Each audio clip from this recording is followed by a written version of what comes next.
Hello everyone, welcome to my channel guys. कैसे हैं आप सब? आई होप आप सब अच्छे होंगे, मैं भी अच्छी हूँ। एंड आज का जो वीडियो है वो आप लोगों के सारे सवालों के जवाब मैं देने वाली हूँ जो रिसेंट मुझसे पूछे गए हैं। एंड वीडियो को स्टार्ट कर लेते हैं ताकि मैं आप लोगों के सवाल के जवाब दे पाऊँ।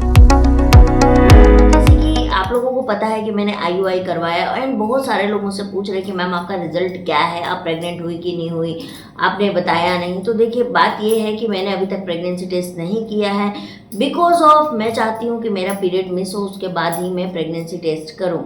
लेकिन वैसे आप IUI के लिए परफेक्ट टाइमिंग क्या होता है प्रेगनेंसी टेस्ट करने का, तो IUI के आप 14 दिन के बाद जो है अपना प्रेगनेंसी टेस्ट कर सकते हैं। आप किट से भी टेस्ट करते हैं और ब्लड HCG टेस्ट भी करवा सकते हैं। लेकिन जी हार्मोन्स के इंजेक्शन आपको लगते हैं जिसकी वजह से हो सकता है कि फर्स्ट प्रेगनेंसी जो है वो आपके किट में दिखाए, क्योंकि HCG हार्मोन आपकी बॉडी में ऑलरेडी इंजेक्शन के थ्रू जनरेट रहता है। तो इसीलिए जो है आप प्रेगनेंसी टेस्ट हो सके तो 14 दिन ना करके आप कम से कम 18-19 दिन के बाद टेस्ट करिए, तो आपको रिजल्ट जो है वो एक्यूरेट पता चलता है। दूसरी चीज़ है कि ब्लड टेस्ट करवाना ज़्यादा सही रहता है या किट से टेस्ट करना सही रहता है, तो आपको ब्लड HCG टेस्ट करवाना ज़्यादा सही रहता है, वो एक्यूरेट रिपोर्ट आपको बताता है। अब IUI कहाँ से करवाया है और IUI में आपको कितने खर्च लगे, आपने क्यों करवाया, आपने गायनोवेदा लिया, आपने ये लिया, आपने वो लिया, आपने क्यों करवाया। तो देखिए गाइज, इसका जवाब मैं ऑलरेडी बहुत बार दे चुकी हूँ कि मैंने क्यों करवाया। क्योंकि मेरा जो टारगेट है वो है प्रेगनेंसी कंसीव करना। अगर मुझे रिजल्ट नहीं मिलेगा तो डेफिनेटली मैं हर चीज़ ट्राई करूँगी, क्योंकि मुझे रिजल्ट चाहिए और मैं भी आप लोगों की तरह ट्राई कर रही हूँ। हाँ, मैं मेडिकल फील्ड से ज़रूर हूँ और मैंने मेडिकली पहले एलोपैथ में ट्रीटमेंट नहीं लिया, मैंने आयुर्वेद को चूज़ किया कि मुझे आयुर्वेद से ही प्रेगनेंसी कंसीव करनी है। बट जब मुझे कोई बेनिफिट नहीं दिख रहा है और प्रॉब्लम्स इतनी ज़्यादा हो गई है कि मतलब उसका मुझे सॉल्यूशन मिला ही नहीं, और मिल भी रहा है तो बहुत स्लो मोशन में है, तो जिसकी वजह से क्या है कि अब एज भी हो रही है, तो सोचना भी, एज फैक्टर भी मैटर करता है कि अगर आपकी एज निकलती जा रही है तो आपको इमिडिएटली डिसीजन लेना पड़ता है कि आपको क्या करना है। तो मैंने आयुर्वेद ट्राई किया, मैंने गायनोवेदा ट्राई किया।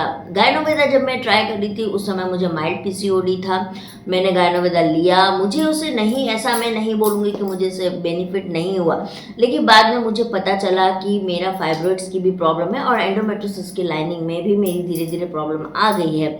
तो वो मुझे सॉल्यूशन गायनोवेदा में नहीं मिल रहा था, इसलिए मैंने गायनोवेदा की जो मेडिसिन है उसको बंद कर दी और मैंने एलोपैथ में अपना ट्रीटमेंट करवाना चालू किया। जैसे कि मुझे फाइब्रॉइड है और एंडोमेट्रियोसिस की जो प्रॉब्लम थी वो मेरी एलोपैथ से ही ठीक हुई है। मैंने एलोपैथ ही ट्रीटमेंट लिया है इसका पूरी तरीके से।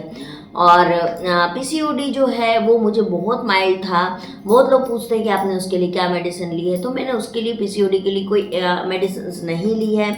मैंने डाइट और योगा से ही उसको ठीक किया, क्योंकि बहुत माइल्ड था मुझे PCOD, तो इसीलिए मेरी वो ठीक हो गई है। लेकिन ऐसा नहीं है, अगर आपको PCOD है और आप कोई भी तरह की ट्रीटमेंट ले रही है तो ऐसा नहीं करना है कि आपका ठीक हो जाता है तो आप फिर से पुराने ढर्रे पर चले जाओ, यानी पुरानी लाइफ में चले जाओ।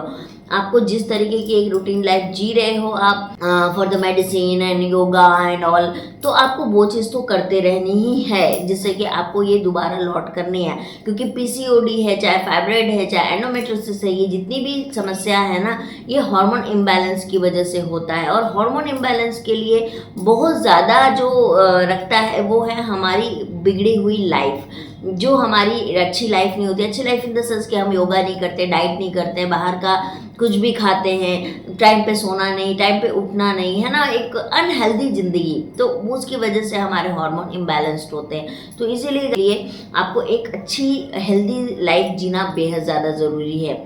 तो मेरी जो ट्रीटमेंट हुई उसके बाद में जब मुझे डॉक्टर ने कहा कि नहीं आंचल आप IUI करवा लो, आपके लिए ज़्यादा सूटेबल होगा। और मैं आपको बता दूं कि मेरा एक मिसकैरेज भी हुआ जो कि मैंने गायनोवेदा से कंसीव किया था।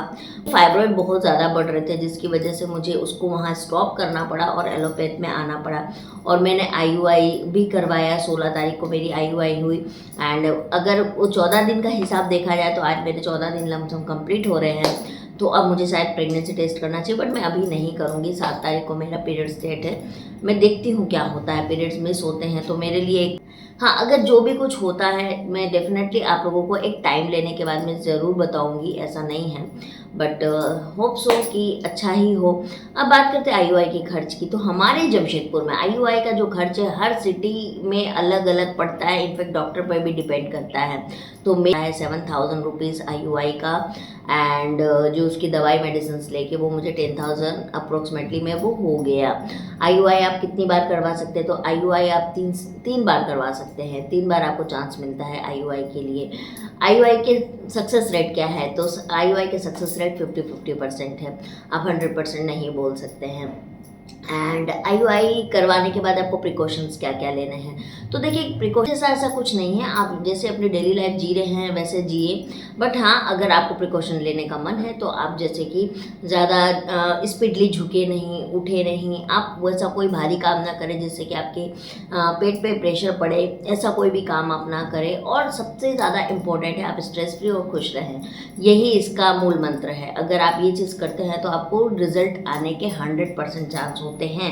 बट अब आ जाते हैं कि कैसे 100% चांस है, अगर इंटरनल प्रॉब्लम हुई तो यस, अगर इंटरनल प्रॉब्लम हुई तो फिर 100% रिजल्ट नहीं आते हैं। एग की क्वालिटी अच्छी होनी चाहिए, स्पर्म की क्वालिटी मोटिलिटी अच्छी होनी चाहिए, आपको एंडोमेट्रियस यानी यूट्रस की लाइनिंग आपकी सही होनी चाहिए। ये सारी चीज़ें इसमें बहुत ज़्यादा इम्पोर्टेंट रखती है। बट हाँ, अगर ये सब कुछ अच्छा है और आप आईयूआई करवाना चाहते हैं तो बेहतर है आपके लिए कि आप आईयूआई करवा लीजिए।